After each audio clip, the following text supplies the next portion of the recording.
Pessoal, bora resolver aqui então, sobre diagrama de rede, né, PERT CPM, alguns exercícios para a gente fixar esse conteúdo que ele não é difícil, mas ele pode te embananar na hora da prova, principalmente na hora de resolver questões de caminho crítico ou de estrutura ali de flechas ou de blocos, na hora de montar esses diagramas de forma direta. Vamos lá, primeiro umas questõezinhas teóricas. IBGP pergunta: as técnicas denominadas PERT e CPM foram independentemente desenvolvidas para planejamento e controle de projetos em torno de 1950. Porém, a grande semelhança entre elas faz com que o termo PERT e CPM seja utilizado corriqueiramente, sendo apenas uma técnica.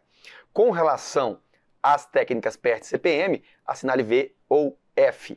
A técnica PERT recorre à ideia de duração estocástica.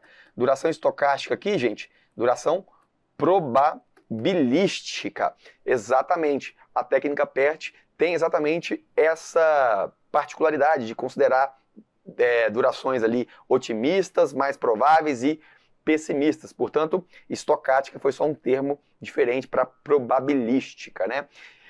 Vamos lá. Em uma rede CPM, nem sempre o caminho crítico terá maior duração de projeto. Falso. Um projeto só se encerra quando nós vamos do início ao fim. Ou seja, o maior tempo, a maior duração, necessariamente é o nosso caminho crítico, né? Posso ter mais de um caminho crítico, mas nós temos aí a maior duração sempre. Vamos lá. Se a atividade for realizada na data mais cedo, a folga total fica armazenada após a atividade. O que acontece? Se a atividade ela tem flexibilidade, é uma atividade que não faz parte do caminho crítico, ela pode ser executada na data mais cedo ou na data mais tarde. Quando a gente já executou na data mais cedo, significa que nós temos uma flexibilidade de atraso. Se a gente deixa essa atividade não crítica para executar no final, na data mais tarde de início e término, nós corremos o risco de, se houver algum atraso, atrasará o cronograma como um todo. Portanto, correto. Mal redigida aqui um pouco, mas correto. No caso de existirem duas ou mais atividades que precedem um mesmo evento, o tempo do evento será o maior entre as somas. Olha só, no caso de existirem duas ou mais atividades que precedem o mesmo evento, qual vai ser o tempo mais cedo, né? O tempo do evento ou o tempo mais cedo daquele evento? É a maior delas. A maior o quê? Da soma dos dois caminhos. Então, ok, também uma questão mal redigida aqui, mas correta. Vamos lá. Uma atividade fantasma pode ser classificada como atividade fantasma de programação ou atividade fantasma de sequenciamento ou atividade fantasma de probabilidade. A gente viu que pode ser atividade fantasma de programação, de sequenciação. Programação quando a gente... porque o software não reconhece, né, a diferença entre dois eventos, na verdade, duas atividades com o mesmo início e fim, eventos de início e fim. Sequencial, quando for necessário, e de rompimento de evento, quando a gente precisa desmembrar. Então, aqui é de rompimento.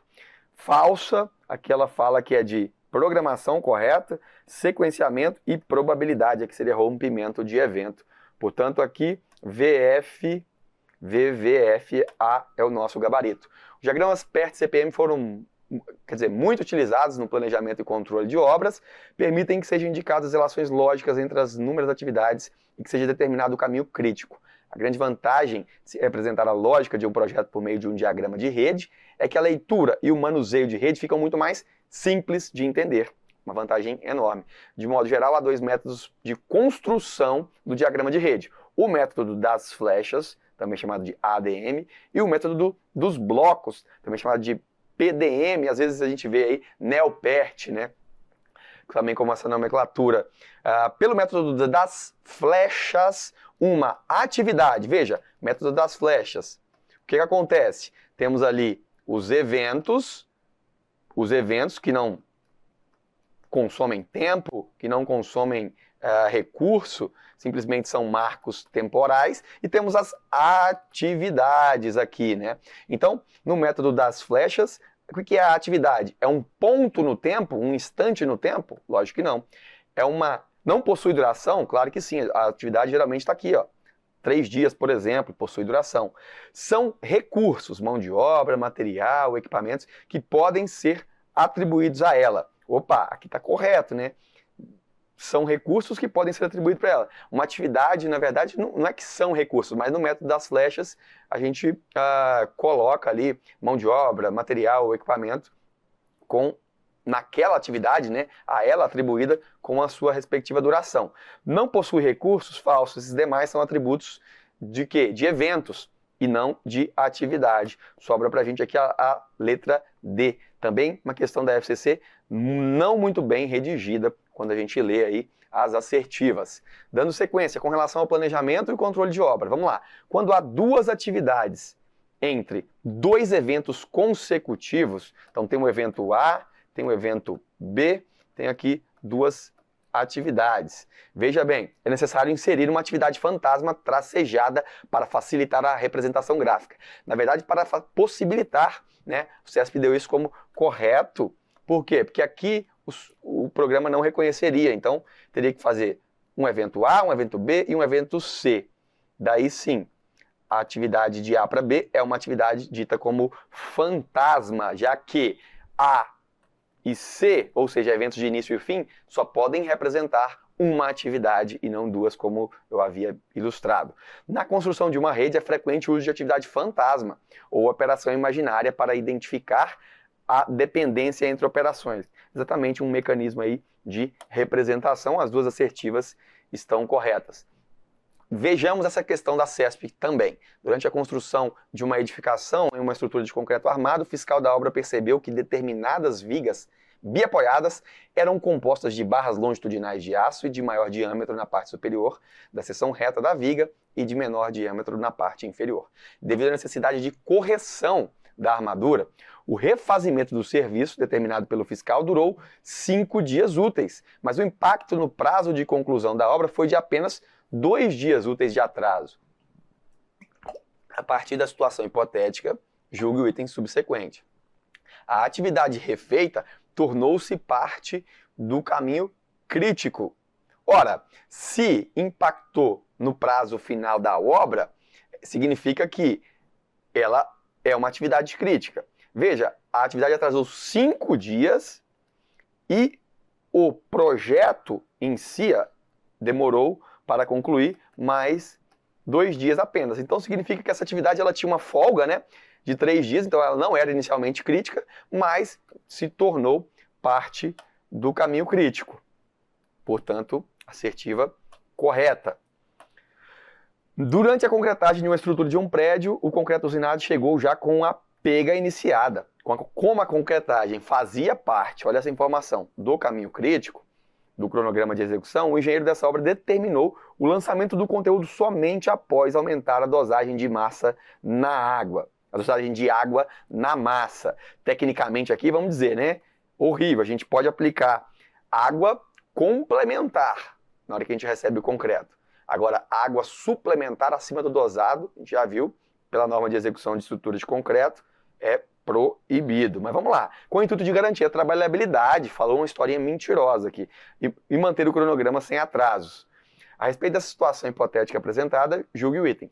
Para a concretagem pertencer ao caminho crítico, ela deve ser a sequência de atividades que representa o caminho mais longo do cronograma. Sim, se ela é caminho crítico, então necessariamente ela representa o trajeto maior aí, o maior trajeto entre o início e o fim do projeto. Já estava afirmado que fazia parte ali do caminho crítico. Considere que no cronograma físico de execução de uma obra, o fiscal tenha verificado que 5 atividades compõem um único caminho crítico.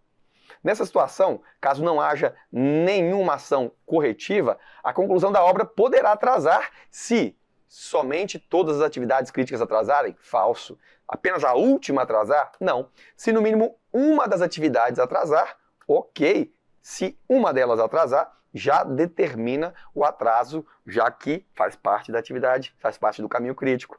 No mínimo uma atividade não crítica, aí se não é crítica, ela tem ali uma folga, geralmente, então ela pode atrasar, apenas se a primeira atrasar. Não existe nada disso.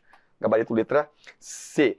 Por que eu estou resolvendo rápido? Porque o conceito teórico a gente já viu na aula. Aqui é hora de fixar conteúdo, depois você pega com calma, dá uma lida e resolve mais questões além das que eu já trago nas aulas. Eu gosto de trazer um número considerável para fixar o conteúdo. Bora lá! O método usado para estimar a duração mínima da obra e determinar o grau de flexibilidade entre as atividades da rede do cronograma determina-se método, utilizado para estimar a duração mínima e a flexibilidade das atividades é o nosso CPM, Critical Path Method, ou método do caminho crítico. Por isso aqui, gabarito letra C. Os termos PERT e CPM são respectivamente acrônimos de Program Evaluation and Review Technique e Critical Path Method. Em conjunto, utilizam os conceitos de redes, grafos, para auxiliar no planejamento e coordenação das atividades de um projeto. Em relação às referidas metodologias, é correto afirmar que o CPM analisa 3 possíveis situações e utiliza a probabilidade. Não. O CPM é um método determinístico. Ele é um método determinístico. Então ele pega a mais provável, a duração mais provável. O método PERT foca no caminho crítico. Claro que não. O PERT não é caminho crítico. Para as atividades não críticas, o tempo inicial necessariamente é igual ao tempo final da sua atividade precedente. Tem nada a ver com isso. O caminho com menor duração temporal é considerado caminho crítico. Muita gente erra, porque não é o menor, é o maior, tá? No PERT, a fim de se obter um planejamento mais confiável, faz-se necessário considerar o modelo de incertezas sobre a duração de cada atividade. É isso mesmo. Então aqui, quando eu tenho mais incertezas, eu coloco uma duração esperada com base na mais provável, na otimista e na pessimista, como nós vimos na aula teórica. No diagrama PERT-CPM, para a atividade que possuir mais de uma predecessora, adota-se como sua primeira data de início, ou PDI, a média das últimas datas de término, o DT, de suas predecessoras. Veja só, a gente nunca vai adotar nenhuma data média, ou é a menor ou a maior. No caso aqui a gente vai estar o quê? No sentido de caminhamento do início para o fim do projeto. Então, quando a gente fala que na primeira data de início, adota-se o maior valor das datas de término, e não a média, e não o menor, e sim o maior valor das últimas datas de término para as suas atividades predecessoras. Então, entre as atividades predecessoras, eu adoto a maior, o DT, para determinar a PDI, né, ou a primeira data de início da atividade subsequente. Maravilha? Portanto, errado aqui. A atividade fantasma, também chamada de fictícia, surge na técnica do PERT-CPM para resolver problemas de numeração ou de lógica, e não se trata de uma tarefa física, perfeito, só um recurso, algo que precisa ser realizado no projeto. Ou seja, ela é apenas um recurso necessário de diagramação. Maravilha, correto. Então, errado e certo aqui. Relembrando como que a gente calcula a data ali, né? Tempo, o tempo esperado, né, de execução. Para uma atividade YY de um diagrama PERT-CPM, foram fornecidas as seguintes informações. Otimista, tempo otimista, 12 semanas. Mais provável, 18. Pessimista, 30 semanas. Folga, 2 semanas. A partir dessas informações, aqui a gente nem precisa, o tempo de execução, ou o tempo aqui esperado, né, a duração esperada, é igual ao quê? Já a gente viu, é uma média ponderada entre otimismo, mais provável, e pessimismo. Tudo isso dividido por 6. Então, 12 mais 4 vezes 18, mais 30 dividido por 6, 19 semanas. Aqui, um cálculo bem simples de ser feito. O diagrama de setas, então a gente tem o diagrama de flechas, né, setas, e o diagrama de blocos. O diagrama de setas a seguir contempla uma sequência de atividades para a implantação de um empreendimento e de suas respectivas durações. Considerando o exposto, assinale a alternativa afirmativa incorreta. A atividade F é precedida pelas atividades B, C e D. Veja só, a atividade F está aqui, a atividade F. Ela é precedida por B, por C e por D, está correto. Não é imediatamente precedida, mas são predecessores. Então a gente pode até deixar com uma dúvida, mas que ele precisa para marcar a incorreta, né? Quando a gente fala geralmente de precedência, quando alguma questão fala de precedência e dá a atividade predecessora, a gente considera predecessão imediata, é o que está logo atrás. Quando fala de maneira genérica, igual a questão falou aqui, ó, ela é precedida das atividades. Tudo bem, é precedida. Não é a melhor opção de resposta. Está correto isso daqui, mas eu posso deixar uma dúvida, porque se tudo demais estiverem certos, significa que ele só quis saber de predecessão imediata. Aqui, no modo geral, consideremos que está correto. A atividade, o caminho, desculpa, AC é independente do caminho BD. Veja, o caminho aqui AC é independente do caminho B. E cadê o D aqui? D. O caminho AC é independente do caminho BD. Olha, de A, na verdade esse caminho nem existe, né? Olha só, nem existe o caminho BD. Então, a questão não tem como estar correta. Maravilha, vamos só seguir. W é uma atividade fantasma e pode ser removida por ser redundante. Olha, essa atividade aqui, daqui para cá, surgiu, mas ela é, na verdade, redundante. Olha só, se eu remover a atividade W, que não consome tempo nem nada, a minha estrutura fica do mesmo jeito. Eu tenho aqui X e Y, que são importantes, provavelmente por alguma decisão técnica aqui na hora de montar, ou mesmo de diagramação. Mas, realmente, o caminho entre 3 e 5, se ele é necessário passar ali por 4, eu não posso ter essa afirmação. Desculpa, eu não preciso ter, né, esse caminho aqui, já que ele não consome nada, é simplesmente uma atividade redundante fantasma. Também uma questão difícil, né? Uma atividade fantasma e pode ser removida. É difícil a gente pensar em remoção de atividade sem mudar nada, mas aqui você tem que fazer uma análise que, se ela desaparecer, não muda absolutamente nada. A atividade A deve ser finalizada antes das atividades B, C e D se iniciarem. Óbvio, B, C e D só podem se iniciar quando atingirmos o marco 2, o evento 2. Y é uma atividade fantasma necessária, porque a atividade B precede as atividades E e F. Então, olha aqui. Y é uma atividade necessária porque B precede as atividades E e F. Então, eu preciso de B para chegar na atividade E e preciso de B para chegar na atividade F. Como a gente não pode ter aí uma ligação direta, nós quebramos, né, com esse recurso de inserção da atividade fantasma. Aqui, então, como a gente havia previsto que nem existe esse caminho, ficou fácil marcar que é incorreta. A construção, as questões assim desse tipo aqui são as mais comuns, tá? Em todas as bancas. Isso é bom, porque assim esse tipo é muito mais fácil de resolver quando vem desse jeito. Você não pode errar definitivamente, tá? Absolutamente. A construção de uma obra de engenharia civil seguiu o cronograma PERT CPM a seguir, no qual atividades são representadas por letras seguidas de sua duração em semanas. A duração em semanas dessa obra é, quando eu falo de duração total da obra, eu falo de caminho crítico. Obrigatoriamente eu falo de caminho crítico. Então aqui, qual é a duração? É só eu encontrar o caminho crítico. Pelo número de combinações possíveis, você pode levar algum tempinho, mas não deve errar. Por quê? O caminho crítico aqui é 1, 3, 5, 7, 10 e 11, em termos aqui de eventos, são os eventos críticos, e em termos de atividades, a gente tem então B, D, G, K, M, com duração total de 25 dias, e aí então é só saber, caminho mais longo é o crítico. Olha só, FCC falou, FGV, mesma coisa, VUNESP é a mesma coisa, CESP não cobra tanto assim, mas também é a mesma lógica, se cobrar, e qualquer outra banca.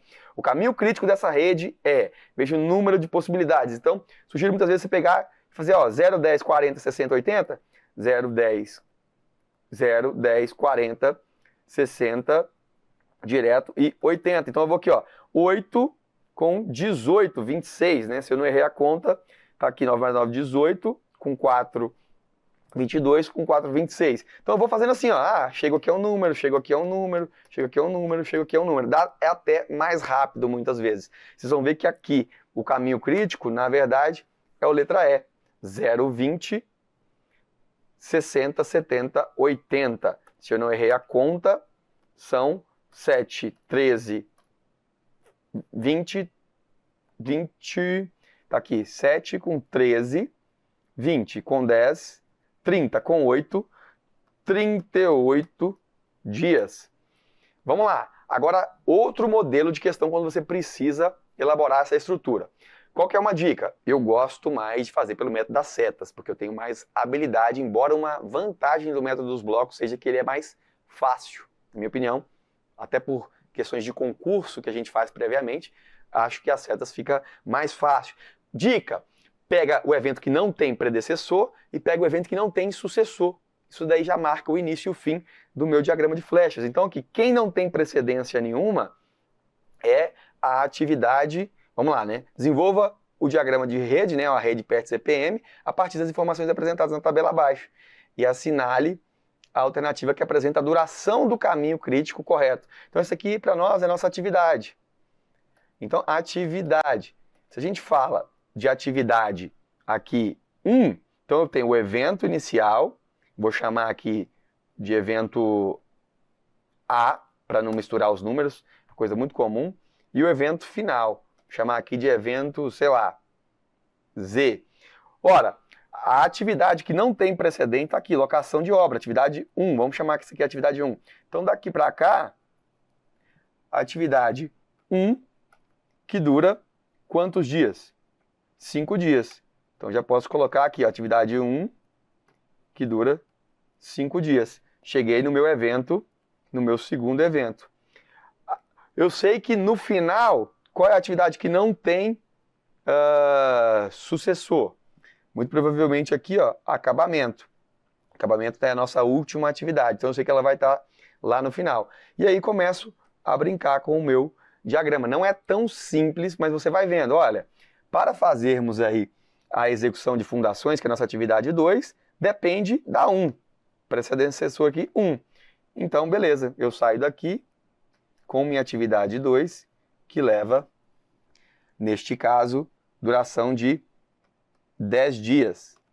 Maravilha, cheguei aqui num outro evento C. Agora, sucessivamente, vou fazendo isso, olha. O reaterro depende de 2 e a superestrutura depende de 2. Então, eu jogo para um lado reaterro, jogo para um lado superestrutura. Às vezes eu preciso redesenhar, tá? Então, aqui, 3. Atividade 3. Atividade 4. E a duração de 3 são 2 dias. E a atividade 4, a duração de 20 dias. Maravilha. Aqui eu crio os outros eventos. D e E. Veja, fechamento. Depende de 3 e de 4. Aí complicou, né? Porque eu vou criar um evento que, por exemplo, saia daqui, que é o nosso fechamento, é o nosso evento 5, e ele leva o quê? 15 dias. Só que esse evento 5, depende de 3 e de 4. Então eu teria que, para 3 ser concluído, eu preciso criar o que aqui? Uma atividade fantasma. E aí sim, ele depende de 3 e de 4. Tá vendo aqui, ó, surgiu a atividade fantasma, que não consome nada, só por conta da dependência. E aí sim, 6 depende de 4, só de 4. Então aqui eu já tenho que mudar a minha estrutura, porque o 6 só depende de 4, então aqui eu teria que fazer essa seta assim, essa para baixo, e aqui sim, atividade 6. Desculpa, né? Aqui a atividade 5. A gente dá uma olhada aqui. Aqui é uma atividade fantasma, 3 e 4, saiu de 3 e 4, sai a atividade 5. Acho que não vai ter jeito não. 5, esse daqui vai ser para cima mesmo. Às vezes a gente se enrola. Eu tô no próximo slide, tenho certeza que o gabarito está pronto. Veja só, atividade 5, dependendo de 3 e 4. 3 e de 4, é o que estava certo. E atividade 6, dependendo só de 4. Então, na verdade, aqui está certíssimo. Atividade 6 dependeu só de 4. E o 5 aqui, atividade que depende dos 2. Então, 5 com 15 dias, 6 com 5 dias. E por último, a atividade 7, aí sim, com 13 dias. Minha letra está horrível. Mas veja que eu parti, sabia que o slide estava pronto, mas tentei resolvendo junto com vocês. Por tentativa e erro, você começa a puxar as setas, você sabe o início, você sabe o fim, às vezes você tem que reajustar. O desenho nem sempre é simples. Na hora que você estruturou o desenho, aí você consegue chegar no resultado. Veja, com o desenho estruturado, eu tenho que encontrar o maior caminho. E aqui tem uma pegadinha além disso.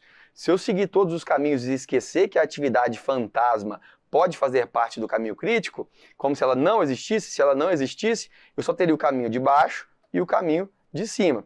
E o mais crítico, na verdade, é o que está marcado em vermelho, ou seja, o que é maior, né, a maior duração. Por isso eu vou chegar em 63 dias, tá? É um perigo, eu vou chamar aqui até a atenção de vocês, porque a atividade fantasma pode estar, e às vezes está, no caminho crítico. Fique atento, como é o caso dessa questão, eu trouxe por conta disso. Uma outra questão também poderia ser resolvida dessa forma que a gente resolveu a última, né? Montando o diagrama de flechas. Essa eu vou resolver com vocês pelo método dos blocos, né? A tabela precedente apresenta as identificações, durações estimadas e relações de precedência das 7 atividades que compõem determinado projeto. Acerca dos caminhos críticos do projeto referido, assinale a opção correta. Veja, eu tenho a sequência A, C, F, G é caminho crítico do projeto. Se a duração D aumentar de 3 para 7, a duração total será alterada. E possui folga total, a maior folga total entre as atividades. B possui folga livre igual a 2 semanas. E o projeto possui 2 caminhos críticos. Neste caso, montando ali só a rede, só com a precedência e a duração das atividades, a gente não consegue. Por quê? Nós vamos precisar aqui estipular também folga total e folga livre, porque algumas assertivas vão exigir isso de nós. Então, vamos começar pelo método dos blocos. O que a gente faz? Traça a barra inicial e aqui, inclusive, a barra final, que eu não sei a data. Primeiro bloco, todo bloco tem a identificação da atividade e a sua duração, a precedência, a retirada da tabela. Então, a atividade A com duração de 2 semanas. Ela vai vir sempre primeiro, por quê? Porque ela não tem antecessora. Então, é a primeira atividade. Seguindo a lógica, quem depende de A? Pô, B depende de A, C depende de A, D depende de A. Pensando que aqui agora as setas só conectam a relação entre as atividades e não tem mais representação, significação ali, sem nenhuma, não significam mais nada em termos de consumo, tempo, são só relações de interdependência. Bom, coloquei aqui a duração de cada uma. É assim que se constrói. Sigo, E e F dependem de quem? De B. O E depende de B, tá aqui, fiz a setinha. E de C, tá aqui, fiz a setinha. Criei a relação de dependência. Por isso que ele é mais fácil. O F depende de C e de D. Tá aqui, o F depende de C e de D. A gente não tem prática, mas ele é mais fácil. Agora, por último, o G depende de E e de F. Tá aqui as duas setinhas. E por último, eu chego na barra final. Olha, a construção é mais simples, porque eu não tenho problemas de atividade fantasma, que nem existe atividade fantasma, como a gente viu nesse método, mas para calcular a última data de início, última data de término, você pode se enrolar por falta de habilidade, não por dificuldade do método. Por quê? Agora a gente começa, né? Qual que é a primeira data de início? Pô, a primeira data de início vai ser sempre a máxima da primeira data de término daquelas que vêm antes. Então, quem vem antes daqui? Ninguém. Então, a primeira data de início é 0. Qual é a primeira data de término? 0 mais 2, não tem jeito. 2, então fechou. Passou para a sequência. Qual é a maior data de término da atividade anterior? Predecessora. Só tem atividade A, então todo mundo vai ganhar 2. Começa em 2, mais a duração, 2 com 5, 7, 2 com 8, 10, 2 com 3, 5. E aí agora a gente segue. Veja, a atividade E tem duas predecessoras. Quando eu estou falando de primeira data de início, eu estou no passo para frente, o passo da esquerda para a direita. A passada para frente, ela pede o maior valor de término. Então tem entre 7 tá aqui, e 10, quem eu adoto? 10 é o maior valor. E F, entre 10 e 5, entre 10 e 5, quem eu defino? 10, obviamente. E aí é só somar. 10 com 3, 13, 10 com 10, 20. Passei para a atividade G. Ora, aqui eu chego com 13, aqui eu chego com 20. Com quem eu pego? 20. 20 mais 1, 21. Está aqui definido, então, o nosso tempo total entre o início e o fim. Só olhando aqui, onde não houver folga, eu já consigo mais ou menos estabelecer o meu caminho crítico. Veja, 0, 2, 2, 10, 10, 20, 20, 21. Olha, o caminho crítico está aqui. Não há continuidade de números em nenhum outro caminho. Ó. 0, 2, 2, 7, aqui já pulou para 10. Ó. Então não teve a sequência preenchida. 0, 2, 2, 10, 10, 13. Opa, 0, 2, 2, 10, 10, 13. Eu pulo para 20, 20 para 21. Faltou aqui, ó, rompeu o caminho crítico. O caminho crítico ele tem que ser sequencial. Ó. 0, 2, 2, 5. Aqui seria 5, né? Não tem, rompeu. Então, se eu for pelos caminhos alternativos, eu vou ter sempre um gap, vou ter sempre uma folga, vou ter sempre um espaço. Então, eu já conseguiria, só a partir disso daí, que é o básico do básico, determinar o caminho crítico. Só que a questão pediu um pouco mais. Ela pediu folgas e pediu também valores, né? Quais são os caminhos críticos e qual é o número, a quantidade que tem de folga em alguma atividade.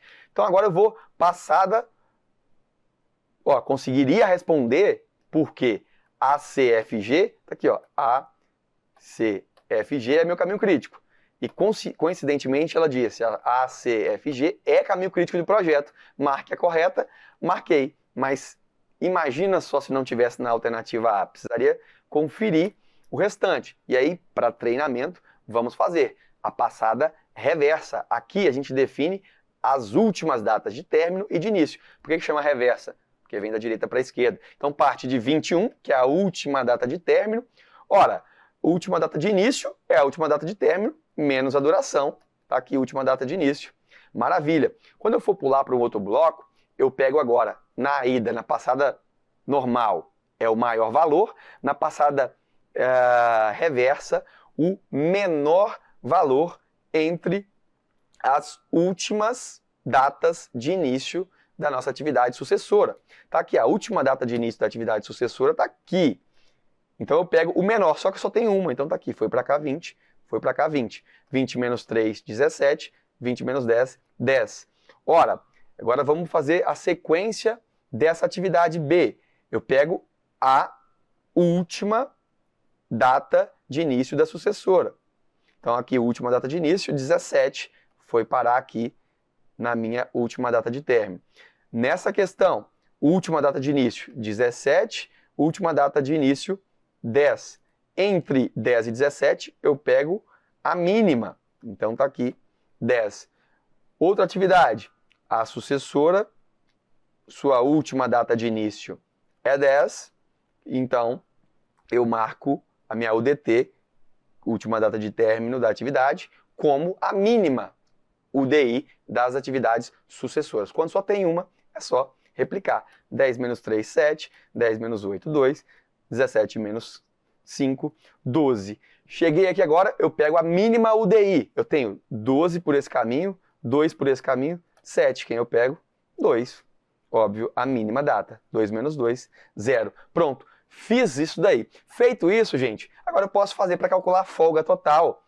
Ora, se eu tenho última data de início, aqui, última data de início, e a primeira data de início, a última menos a primeira, é a folga. Ou posso fazer com a atividade de término. Última data de término menos primeira data de término vai dar o mesmo valor. Então 0 menos 0, 0, ou 2 menos 2, 0 também.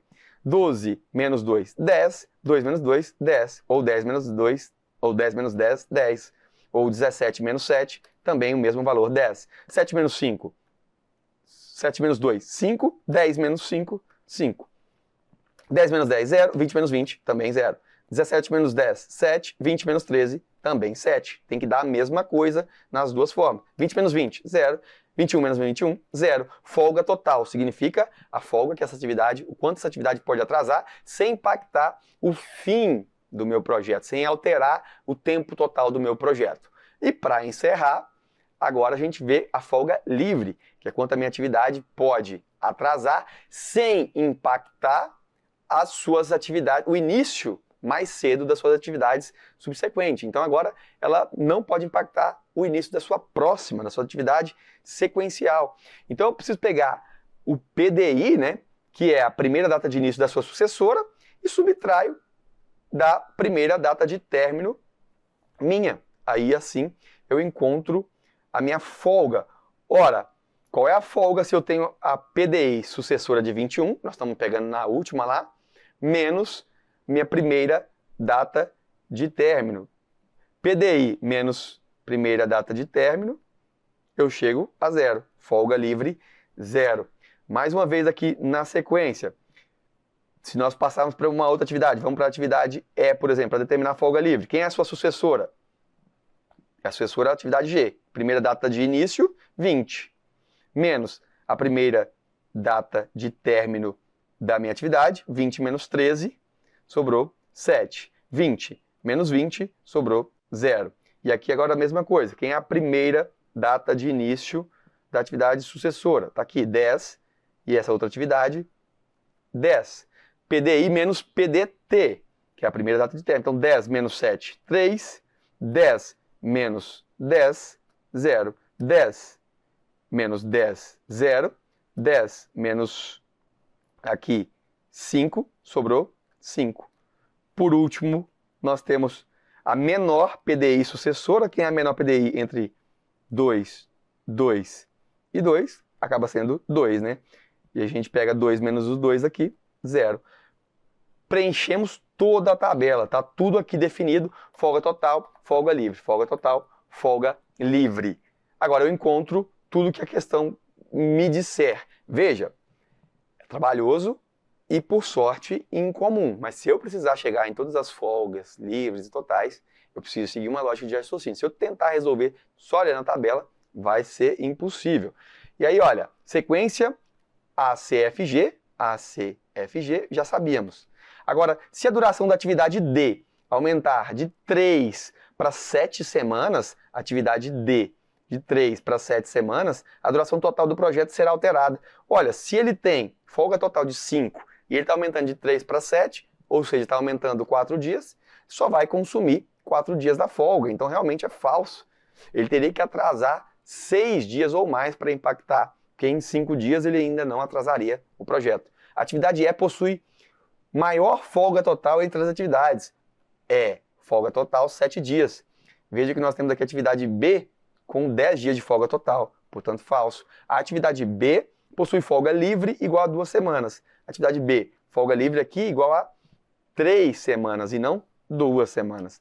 Falso também. O projeto possui 2 caminhos críticos? Não. Neste caso, poderia possuir 2? Poderia, se todos tivessem folga 0 e eu conseguisse chegar do início ao fim com o meu caminho crítico, né? Então poderia ter 2 caminhos críticos, 3. Em casos excepcionais, pode ter projeto onde todos os caminhos são caminhos críticos. Isso pode, claro, raro, mas pode acontecer. Não é impossível, beleza? Se a gente encerra esse bloco, onde nós tentamos fixar o conteúdo, e aí cada vez mais a teoria já está consolidada, você precisa de prática. Valeu? Bora pra frente!